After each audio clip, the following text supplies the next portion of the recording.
everyone. We all know in today's life, when we see a lot of morbidity, mortality, people are dying. And me being into the critical care, and Dr. Kiran is there, who is heading the emergency department, we see a lot of patients coming very sick, and we see day in and out lot of patients losing their lives. And it is paramount, and all of us we know that prevention is more important than treating someone. If we can prevent a disease, then maybe we can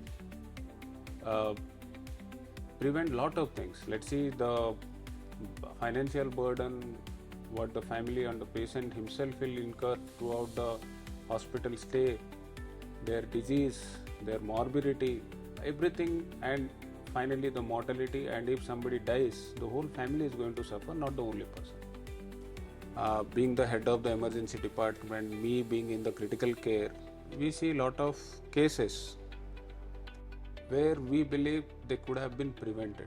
Do you believe, can you narrate few of the conditions where they could have prevented early if we could have done something better than what we have done right now or Yes. we are doing?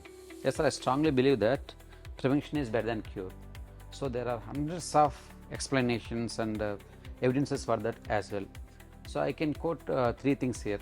So one is regarding RTA, road traffic accident, which is the most burden for society nowadays because of advancement of technology, roads, all those things.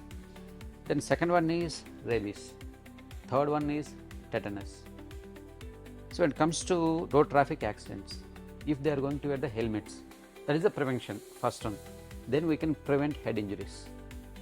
That is the most leading cause of morbidity nowadays. And In that the too old younger age group, productive age group people, they are mostly affected. they are getting affected very badly. So it is a burden for the family and for the society and for the country as well. So in that we can prevent. Then second one is alcohol consumption while driving. That is second one. Then if you talk about rabies, if once getting affected by rabies, then chance of mortality is very high. Almost 100%. Almost 100%. So how we can prevent? So getting vaccination for the caretaker, the pet lovers, to be frank, pet lovers, and for the dog as well, dog or pets. So in that way we can prevent the rabies. Then tetanus. So we are getting hurt. So many people they take it light. They ignore those things. They think it is a minor cut. So we don't know what it is. So what you are inoculating into the wound. So what is getting affected. So if you are going to have tetanus vaccination, then we can prevent the tetanus. Even somebody has a cut and they can come to you early within 24 hours just giving a tetanus toxide, a small injection. Small injection. That can prevent tetanus, which is again a very deadly disease where the chances of survival is very, very less. In our ICU, what I see, to just expand our horizon, there are few diseases where I believe they have significant symptoms before that could have prevented. One is, let's say, acute myocardial infarction or the heart attack, what we say in layman language. Then the stroke, where the brain is getting affected, there will be clots in the brain causing a person to develop paralysis and leading to a lot of morbidity and loss of function, let it be financial burden for the person, for the family, or for the nation also. Then there are conditions like let's say a diabetic patient. India is being the hub of the diabetes in the world. Lot of patients are there in India who are diabetic, uncontrolled diabetes. They don't take care of the diabetes properly. That can lead to a lot of issues. Then let's see lung diseases, which is again, see, few things we cannot prevent, but few things yes we can. Like let's say chronic obstructive pulmonary disease. Most of the time it is linked to smoking. Then asthma. Asthma might be there in family, few people can develop asthma, but there are some lifestyle changes which can prevent asthma exacerbation or increasing that asthma episode requiring admission into hospital. So there are many other things which are maybe one of the important thing nowadays we see people losing life is severe infection called as sepsis. If we can diagnose them early in the initial part, they may not end up in that severe infection, losing their lives, and a lot of other things can have been prevented. So what do you believe, Dr. Kiran, the common or the most common symptoms or some signs what we get beforehand, before a disease becoming much bigger to tackle, where the patients they land up in hospital let it be an emergency or afterwards in ICU. What all the symptoms do you believe what need to a common man should know and try to visit a doctor earlier than late? Yes, sir. So any disease, it gives you some sort of warning signs. Now issue here is, majority of the people, they don't know how to recognize the warning signs. So because of lacking of awareness regarding warning signs, people are getting affected. But being a doctor, we should not miss out any warning signs. So I can take up examples like MI, heart attack. In local language, you can call it as heart attack. When it comes to medical language, we call it as a myocardial infarction. So majority of the people, they present to our emergency department with burning sensation in the upper abdomen. So what the history they give, last night I had a binge of alcohol, I had biryani nicely, then next day morning I developed. So they are an impression that it might be due to gastritis. But being a doctor, our perception is different. Then we go for the ECG first. When you look at the ECG, it is surprising for the attenders, it is surprising for the patient. It is because it is routine for us. So that is one of the warning sign where which misleads So I think non-medical people to the yes, different end. Just to add, for a common man, if you have any pain or burning sensation or chest tightness, let's see anything above your like let's see diaphragm, what we call it, maybe from above this area, or in the epigastric region also if you have discomfort, you have pain in the jaw, you have pain in the left hand, even in the right hand, all those things can be because of heart attack. And sometimes these people can have sweating As well, and they can have some breathing difficulty. And if these things are there, it cannot be ignored. It can be the signs or early signs of having a massive heart attack, which can lead to anything. See, we believe that out of let's say 10 people who have massive heart attack, only 5 or 6 they reach hospital. 4 or 5 they cannot reach hospital, mostly because they ignore these symptoms or the early symptoms what they should not have ignored. And what I believe or going to tell the common people here is, if the symptoms something like this persist for more than 15 minutes, never ignore. It's the time you should go to a nearby hospital and show yourself, because it may be a much bigger issue. It might be a heart attack, and if at all it is a heart attack, it is better to go and show to a hospital, in a doctor, in an emergency department, so that they can do the best for you. What about stroke, you believe? What are the main symptoms and signs what people even ignore? Strokes. So there are stroke mimics. So people wants to take it in a positive side, but when it comes to our side, we are thinking about the complications of particular disease. So one of the warning signs are then how to detect stroke in a simple way. FAST, there is an acronym called FAST.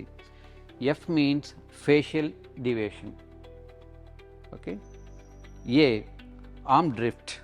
If they are unable to make like this, if there is a weakness on the left side, that left hand will go down. It's called arm drift.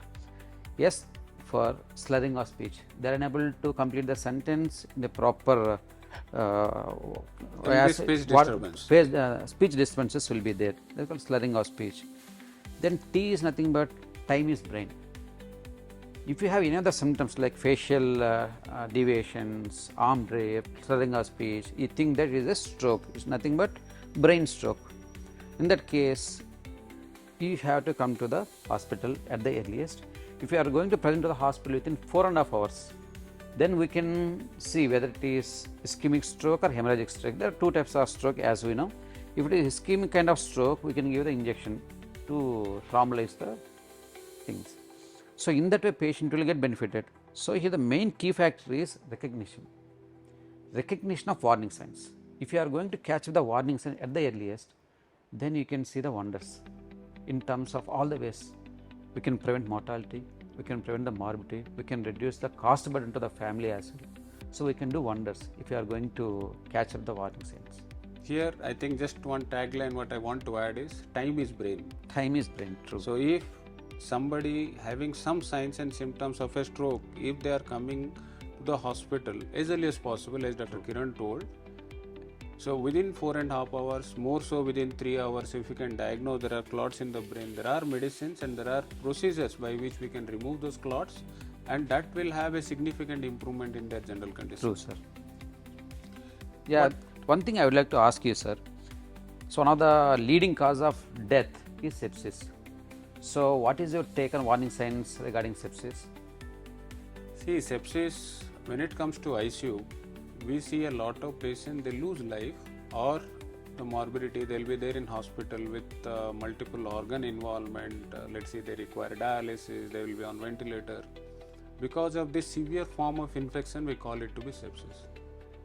See, sometimes you may not be able to know which patient will end up in sepsis with a common or simple infection, but yes, if we tend to have some infection, let it be a simpler one. Let's say somebody had some cough, there is some sputum production with some fever is there. Now you believe that patient is getting breathless. Yes. That means there is some pneumonia, the lung is getting affected. You don't wait. Better you visit to the hospital early. So if in the initial part, when this is still in the phase of infection, localized to an area, if that person visits to the hospital early during that time, then we can recognize and we can treat them as earliest with the best possible treatment to prevent them landing in sepsis, which is a severe form of infection where multiple organ system will get affected and we'll never know. So in a severe sepsis or sepsis with organ dysfunction, the life risk may go up to 40 to 50% or even more. Depends on the amount of organ involved and how old the patient is, what all other comorbidities what the patient having. Similarly, one of the important thing in this kind of preventive things is diabetes. And as we know, India being the hub of diabetes in the world, the maximum number of diabetic patients are there in India. We see on and off lot of people coming with uncontrolled diabetes, not only diabetes, diabetes related complications, they will be blind, they are not checking their basic things. Like they are not checking sugars regularly, their eating habit is not good enough, and the complications related to diabetes are not being properly checked. These are all again very, very important, and diabetes can lead to any other organ involvement. Let it be a stroke in the brain, heart attack, kidney involvement, you name it, diabetes can lead to that.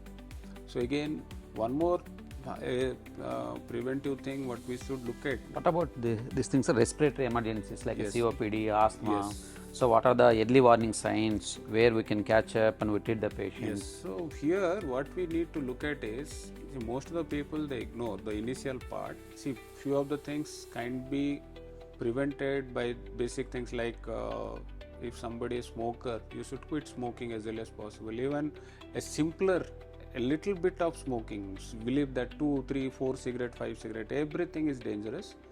It's not like somebody is smoking very less, so they will not have much of issues. Smoking, not only the lung issues, it can give rise to heart attacks, can give rise to stroke. Smoking has its own complication, leave aside the lung. But when it comes to lung, like COPD and all, can be prevented if now someone is not smoking. If somebody is a smoker also, they should quit smoking as early as possible. Second thing, asthma can get exaggerated, or the asthma effects will be significantly high if he is also a smoker, or the quality of the air where they are living. So there are few things when it comes to lung issues, few things can be prevented, few things can be restricted if we change our the way we live, or few of the habits what we need to quit. Yes, sir. So, we mean to say that we have to identify the early warning signs at the right time. You need to diagnose the things at the right time, then you have to intervene at the right time. I think these things makes the difference when it comes to the any particular disease. Any particular disease before it becomes Big. out of proportion, leading to hospitalization and many other things we have discussed before. Mr. Sir, I would like to ask you one question.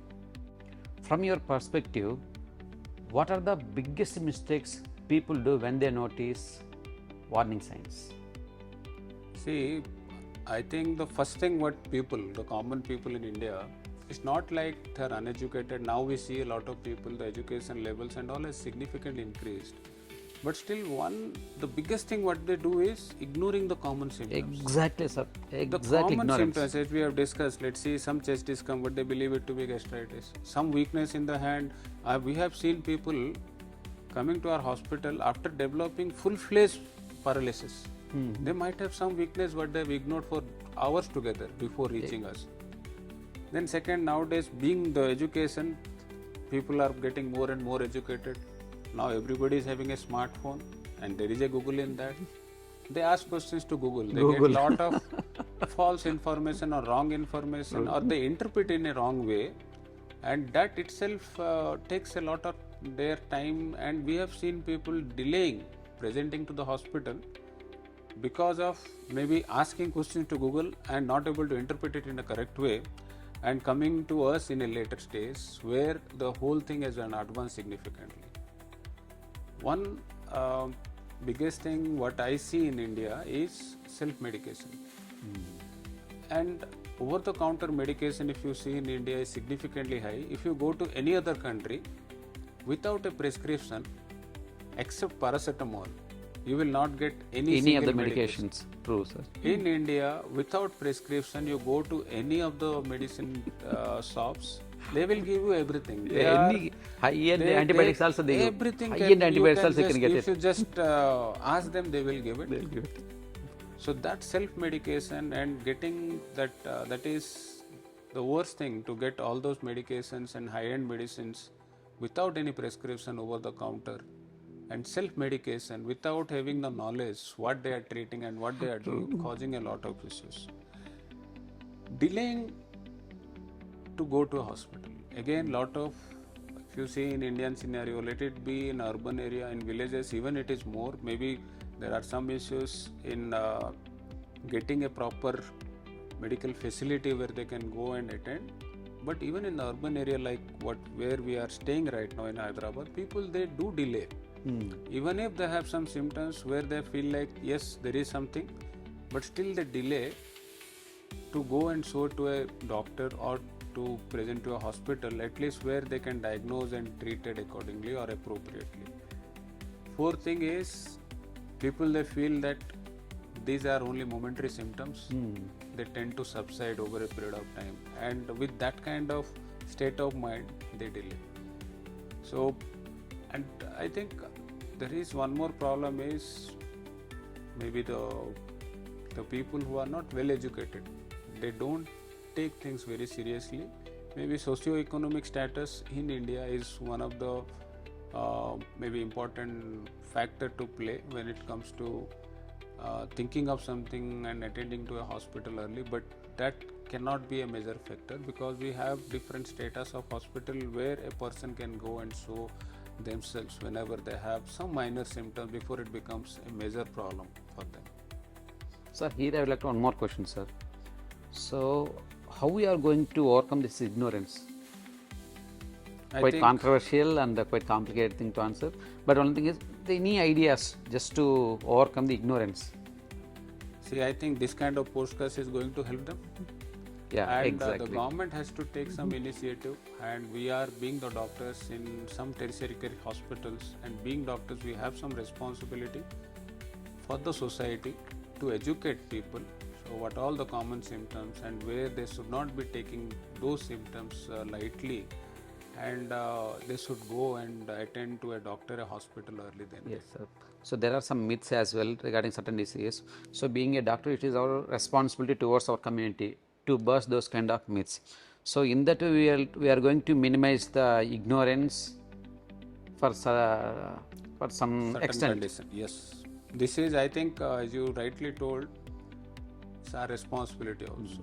We cannot shy away from our responsibility when it comes to educating people about the right things, so that they can take good decisions about their personal health.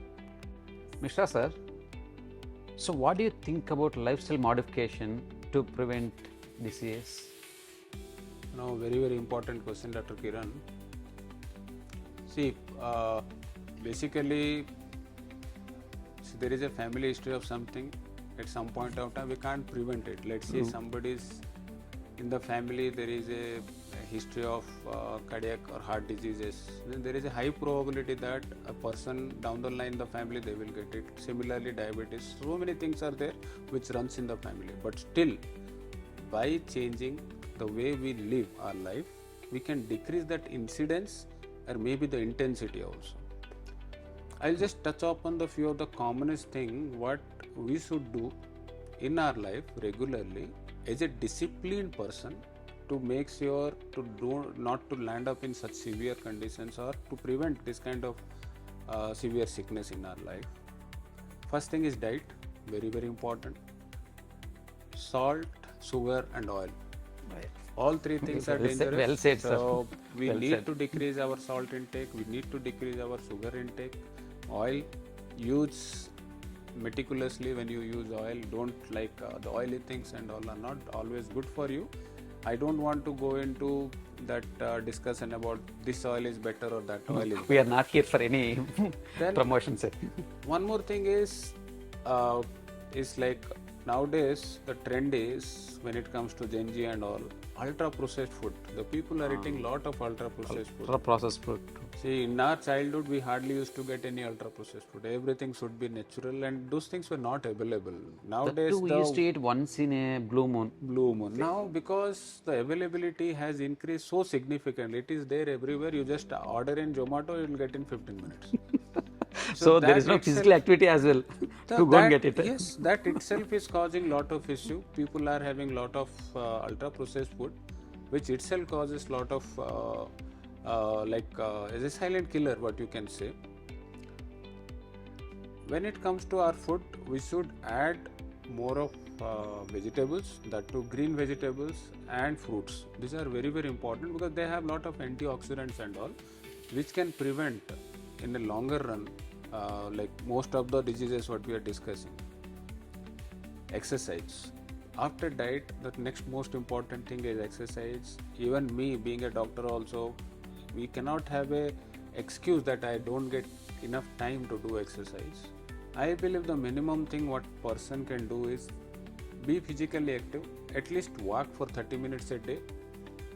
There are good amount of evidences what have been suggested. If you walk for 30 minutes a day, don't have to be brisk also, normal walking for 30 minutes.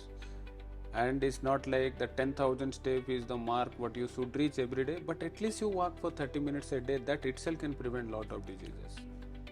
Third thing which is becoming more and more common nowadays in our life is stress. There is enough evidence now. The stress itself is one of the major cause of, let's say, heart attack or stroke and many other diseases. Let's say diabetes and all those things can get exaggerated or can That's get stress. precipitated if somebody is in stress. Fourth important thing I believe is sleep. So sleep is very important. Without proper sleep of 6 to 8 hours in a day, there will be a lot of hormonal changes what happens in our body and causing lot of organ dysfunction. And like to add to the last thing is few of the habits, like you have to stop smoking. It should be now. It should not be like tomorrow or day after. It should be now. Now You it's should good. stop smoking. Limit your drinking. Drinking means alcohol, what I am discussing, not the water. You should have good amount of water intake. Maybe can't say a number, but at least around 2 to 3 liter per day is what has been suggested. The water intake, which is again important. So I think these are the very very important lifestyle or lifestyle changes what every person should be disciplined to introduce in their lives so that they can prevent lot of diseases. So that is the first step maybe what we should change before the signs and symptoms and disease per se. Well said, sir. Each and every component of lifestyle modification is very important. Your diet, physical activity, especially sleep. When you sleep, your body will get resonated. Almost 80 to 90% of the body will get relaxed during sleeping hours. Stress and sleep, they are the two important things Ex- which nowadays with this kind of corporate lifestyle where leave aside doctors, each and every person is sleep deprived, not only because of work, nowadays because of Netflix also. So sleep deprivation and the stress, they are the two important things apart from the habit, your physical exercise. What is your take on screen time? Screen time, yes, that is causing lot of issues. The blue-ray radiation and all those things, what is happening. There are now enough data, and it has been told that in the pediatric age group, at any cost, you should prevent screen time. Even for us at our age also, screen time should be limited. What has been suggested, max should be 1 to 2 hours in a day. Beyond that is going to harm you in many things. Even while just before sleep, if we'll watch, let's say, be it television or your mobile screen for a period of time, your sleep quality is going to be affected very badly. significantly affected. So screen time has to be limited irrespective of the age, and younger age group it has to be 0 if at all it is possible. I think we have discussed a lot about, let's say, the lifestyle, maybe the symptoms, what we should to alert us Early when to warning go to signs. hospital, what all the things what we should prevent also. With all those things, but still people they do fall sick, and a lot of them they become critically ill also. In those times where they require the best possible, let's say, from the time they are from the home to the hospital, as a care group of hospital, what are the new initiatives what we are trying and doing? Can you just put a light on that? Yes, sir. So there is a wonderful initiation from our care group of hospitals called Power of 3. It is purely related to patient care. When patient in need, if you call our ambulance, our customer care, we answer your call within 3 rings. That is the first 3. Then second one is, our ambulance will reach you within 30 minutes of your call, wherever you will be, in a Newcomb corner of any city, So any we place. have that kind of spread throughout. Yeah, we have widespread of ambulances. Our connectivity is very good. So we reach you within 30 minutes of your call. Then third one is, we picked up you from your house, your home. Then you will be landing in our emergency department. Our emergency and team, they are all experts. They attend the patient within 3 minutes of arrival to our emergency department. I could say that we could attend the patient within seconds, but we assure you we will attend you within 3 minutes. That is power of 3. Here I would like to emphasize on these 3 things. First one is, we are going to answer your call within 3 rings. We are going to pick you up from your home within 30 minutes of your call. Then third one is, once you land into emergency, we assure you that we will attend the patient within 3 minutes of arrival. So this is our initiative to improve our services towards our community and our patients. This is really amazing, Dr. Kiran. I think as a care group, this is what we are promising to our patients, whoever is attending care hospital. If they are giving us a call, we make sure that we attend them, and we try to get them to the hospital as early as possible and attend them, so Yes, that sir. they can get the best possible treatment as early as possible, so that we can have the best outcome. So thank you, Dr. Misra sir, for a valuable insight regarding prevention, the early warning signs, lifestyle changes and all. Thank you so much. I think it makes huge impact in our society as well. Thank you, Dr. Kiran. I think we had a wonderful discussion.